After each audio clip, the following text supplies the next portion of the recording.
Hello friends, so this is the long-term chart or weekly price chart of THAR stock, a tharimmune INC. First of all, these kind of stocks are extremely sensitive to news. Any bad news and you will see a crash of 80 to 90%. So apart from fundamental and technical risk, there is a news risk as well. Now the reason for looking at this particular stock is the strong momentum with which the stock started moving higher. So there is clearly a reversal because the stock has been falling down for quite some time and now it started moving higher with a very strong momentum. But before going any further, because the stock has already crossed some very important levels which were your previous support. Now because the stock is trading above these two levels, so they are now your support and stop loss. So we have 3.54 as our support and 2.6 on the downside as far as the stop loss is concerned. So make sure that THAR is not falling below both these levels, otherwise downside may resume once again. That is number one.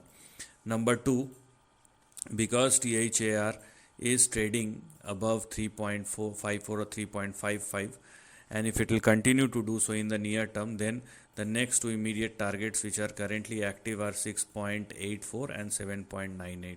So this is the section which is currently active. So here we are, this highlighted section is active.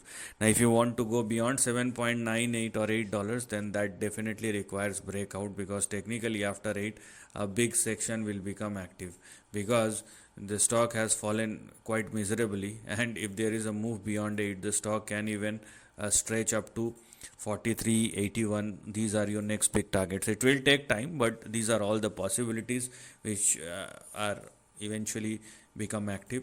That's why before going such big, you have to stay within the range, and the maximum which you can expect if the stock continue to trade and sustain above 3.55 are 7.8 and 6.8 and 7.98 respectively. But please understand that these moves are not sustainable. So this is the end of the video. Thanks for watching.